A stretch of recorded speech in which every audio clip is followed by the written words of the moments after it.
The world is louder and more chaotic than ever. That's why clarity and truth have never been more important. Welcome to the Trust Factor Podcast. Good morning, everybody. Welcome to another episode of the Trust Factor Podcast. We're into Pirkei Avot, the ethics of the fathers, and just priceless information given to us by a loving father who recognizes that he put us in a place where we have to make our way, where we have to figure out the difference between right and wrong and good and bad. And more than that, he knows that the world is going to steer us in the wrong direction because it's run by human beings. And he knows that he gave human beings an evil inclination that makes them do things that they shouldn't do, including serving themselves or serving the wrong gods. And so in his wisdom, God said, look, I'm not just going to drop you in this world and say, figure it out. I'm going to give you this beautiful manual that's going to tell you how to conduct yourself. And there is no better example of that than Pirkei Avot, the ethics of the fathers. It is just absolutely brilliant, and I wish people spent more time learning it. So having said that, a few minutes on Pirkei Avot, and then we'll get back into the book. Hu Haya Omer, it says, he used to say, a brute is not sin-fearing. What's a brute? A brute is somebody who is in Hebrew called a boor. A boor is somebody who does not have wisdom nor good character traits. He's lacking on both fronts. It's the worst type of person you can imagine. Not only does he not have the Torah wisdom, but he also doesn't have good character traits. And what does it say? That person is not sin-fearing. It makes sense. He doesn't know what to fear. He doesn't value the Creator or his Torah. He doesn't understand that there are rules and regulations and that there are consequences to our actions, good and bad. And as a result of that, he simply doesn't fear sin. That's why you have to be aware of people who don't have proper Torah wisdom. And on top of that, negative character traits. You want to distance yourself from these types of people as much as possible if they're not willing to learn and grow. And then it says, nor is an ignorant person pious. You can't be pious if you're ignorant. Ignorance is somebody who lacks knowledge. He doesn't know, simply doesn't know. He didn't learn. He was never taught. And as a result of that, he can't be a pious individual. What's a pious person? A pious is an upright, righteous individual, somebody who's very careful with his mitzvahs and the way that he treats other people. If you're an ignoramus, if you have no clue, which unfortunately today in this society, my friends, they are everywhere. Everybody speaks from a position of authority, but they know nothing. They're completely ignorant on the subject. And you could see as a result of that, especially in the leadership of the world, show me one who's a pious individual. Show me one. Give me one politician, one world leader who is an upright, pious individual. And the reality is you'll come up empty-handed every single time. There's always exceptions, but by and large, it's very hard to find somebody who's an ignoramus, who's also an upright person. They don't go together. Nor can a timid person learn. In Hebrew, it says, lo ha-baishan lamed. A baishan is somebody who's a shy person. If you're a super shy, introverted individual and you're coming to learn something new, the very fact that you are shy and timid and introverted and unwilling to speak out is going to affect your ability to learn properly. Why? Because when we learn, we have to ask questions. Judaism, the entire religion, is based on questions and answers. That's what our Gemara is. We are encouraged. Unlike many other religions and cults in the world, Judaism encourages its followers to ask questions. If something is not clear for you and you don't ask a question, you're missing out on the whole lesson. You're going to come away deficient. That's why it doesn't help you to be timid. It doesn't help you to be shy. You might say, but what can I do? How can I help it? This is who I am. This is how Hashem created me. Work on yourself. Develop yourself. Make sure that you go out of your comfort zone because that is where the growth happens.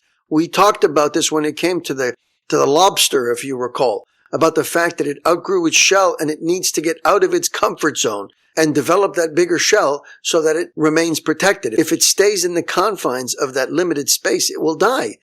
That comfort is what will kill it. I know individuals who are depressed, and in their depression, they remain in their confines. They're so terrified of change that they're unwilling even to step outside. And it is that very unwillingness to change because they're so timid that brings them down and tears them apart. It kills them emotionally and mentally. That's why a timid person can't learn, which means he can't grow, because learning is growth. If you want to grow and you want to become the best version of you, you have to learn.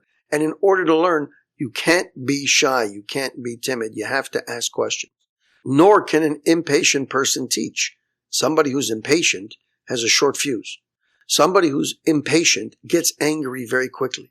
If you're in the role of teaching, if your job is to teach others, then the number one trait that you need to have according to the ethics of the fathers is patience. You have to have a very, very long fuse. You have to be ready and willing to sit and repeat over and over and over again to a child who's not learning, even at work. If you are a coach, if you are a trainer, then you have to have an amazing amount of patience in order to be good at what you do. If you lack patience, you will not be good at your job. Very simple. You're in the wrong career. Nor will someone who engages in business become wise. I don't know how to explain that one. I'm being honest with you. I haven't researched it. I don't know. Let's flush it out just for a minute. Somebody who is immersed in business all day long, morning to night, can't think about anything else. They are obsessed with their business. How can somebody like that become wise? It means they simply don't have the time to learn. They don't have hours in the day, there are none left, to be able to dedicate to growing his wisdom. And therefore, how can he become wise? I don't think it's rocket science. I think it's very straightforward. If you're engaged in earthly matters too much, if you're always concerned with growing your bank account, if you're always concerned with getting new customers and acquiring new material assets, then you're not focusing on your spirituality, on your emotional and intellectual well-being. And as a result of that, you simply sacrifice your wisdom. When you choose an excess of anything, especially business, you sacrifice, and oftentimes that sacrifice is your ability to grow in your wisdom, to sit and learn Torah properly. And finally, in a place where there are no men, strive to be a man. What does that mean? You're going to find a place where there's no men, and therefore you're going to be a man. Obviously, there are people. So obviously, there are men wherever you go. What does it mean in a place where there are no men, you should strive to be a man? It means that when you see that people aren't doing the right thing, when people aren't capable of setting a proper example for those around them, when they're busy serving themselves, when they're busy being corrupt, when they're busy taking advantage of situations and not acting in a way that is upright and honorable, then you should strive to be that individual. Step up. If there's nobody that's going to lead, you lead. And if there's nobody that's going to lead properly, with honor and with morals and with ethics, then you should step up and be that person. Where you see that there is a void, where there is a gaping hole, where you know somebody needs to step up and do this. Somebody needs to take control of the situation so that we have a good, healthy outcome. Nobody's doing it, then you should be the first to step up and do it. And along that vein, this is very important. I learned this early on in life, and it's very hard to do, especially if you're an introverted person. But it is one of the things that will help you to succeed in life. Be the first to greet another individual. You know, when you come into a room and there's strangers, you don't know one another, and there is a sense of discomfort, uncertainty, everybody's quiet, people are avoiding eye contact. You don't know these people. What do I want to start speaking to people? I've never met them before. Break that. Be the first one. Where there's no man, be a man. Step up, approach an individual you've never met before, a room full of people, and go one at a time and stretch out your hand and shake their hands and say, "Hi, my name is X. Nice to meet you. What's your name?" Put a smile on, make eye contact. I guarantee you that that is a life changer for you. That is going to improve your life exponentially. The ones who are quiet and introverted and never step out to even greet somebody, they're always forgotten. They're always glazed over. Nobody notices them. The one that steps up with character and confidence, comes over and shakes a hand and makes eye contact and introduces themselves because they're not shy, because they're personable, they get remembered. They're the ones who people come to. They attract other similar type people and opportunities that come with it. So if you really want to maximize your potential and the opportunities that you're faced with in this world, don't be the introvert. Step out of your comfort zone, like I said before, and be the first person. Be that man when there is no man in the room. That's it for Pirkei Avot. let's spend a few minutes on the Garden of Emuna. Imagine two identical twins who grew up together in the same home, same parents, eating the same food, having the same experiences, going to the same schools, etc. But maybe when they were small, they appeared to be equally healthy. They're kids. But as they grow older, what happens? Each one has his own separate health problems. How's that possible? They're identical twins. They came from the same parents, the same background, the same environment. How is it that later on in their lives, one of them is suffering from heart disease and the other one has a very healthy heart? One of them is suffering from diabetes and the other one doesn't. Completely different illnesses. What's the proof that you find in that? It's that one's health is not determined by nature, but it's got everything to do with their actions. What we do in this world determines the outcome of our health. If we're doing the good things that we need to do, then God watches our health. He doesn't have to afflict us with pain and suffering. If we're busy doing all the wrong things, and we know, we've said before, that the mitzvahs are connected, the positive and the negative ones are connected to organs in our body. If we are constantly doing the wrong thing, doing the averas, the sins, it's going to negatively affect certain organs. So one twin has a bad heart. Why? Because they're involved in an avera, or they're not doing the mitzvah that they should be doing that's connected to the heart. What is it? Unfortunately, today, we don't know with exacting precision. But we said that you connect to our Creator with our heart through prayer. So one of them may not be investing enough in their prayer, in their relationship, and trying to connect back to their Creator, while the other one is doing a really good job at it. You understand how it works? It is proof positive that when you have two identical twins who grew up in the same environment, but yet for some reason at a later age are suffering from completely different illnesses, that it's got nothing to do with your DNA and everything to do with your actions, whether you're doing the commandments or not. If nature were the determining factor, then both twins would be born and raised in identical circumstances, and they should have identical health problems. We don't see that. What else can you learn from identical twins?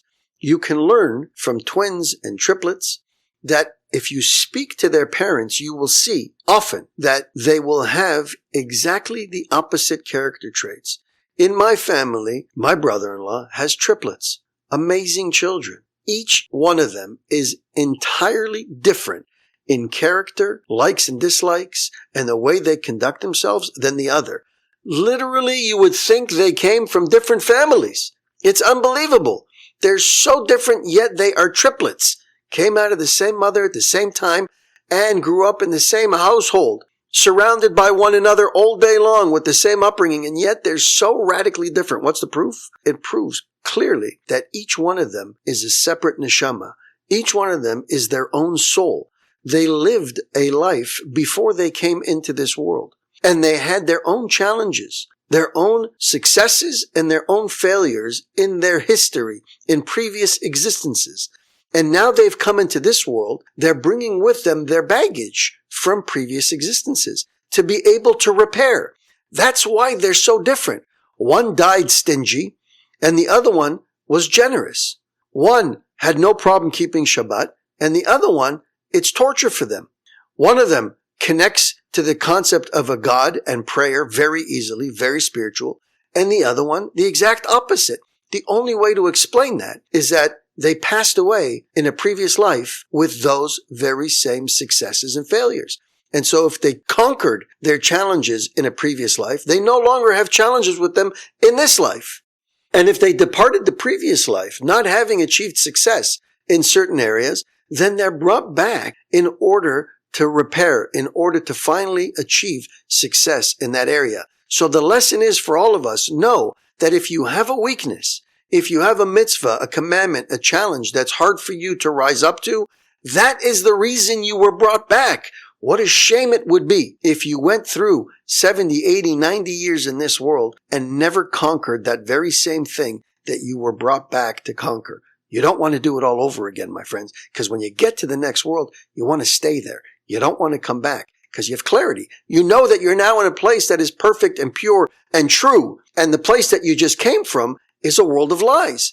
And your nishama has clarity on that. So it sits there and it says, I don't want to go back. I don't want to have to deal with all of that craziness again. The lies and the deceit and the corruption. I don't want to have to deal with that. But if you haven't dealt with it and you haven't achieved your outcome in this world, then yeah, unfortunately, you're brought back to do it all over again. That, my friends, in a nutshell, wraps up exactly why we are brought here, exactly why we have reincarnation. We're brought back to fix, to elevate, to perfect. If you don't do it, you don't get a pass. You got to come back and do it all over again. Hopefully none of us ever have to. Do the hard work this go around and make sure that there is no other go around. When it's all said and done, you are in a place of pure beauty and bliss for eternity. Have an amazing day. We'll pick up tomorrow. Thank you for spending time with us on the Trust Factor podcast. If you've heard something today that moved you, save this episode and share it with someone who might need to hear it. Be sure to subscribe so you don't miss upcoming conversations that challenge, empower, and uplift. And if you're on social media, connect with us. Leave your thoughts. Drop a quote that resonated with you. Hashtag the Trust Factor podcast. Until next time, keep growing in your trust and keep living with purpose. I'm Jessy Revivo, and this has been the Trust Factor podcast. Thanks for listening.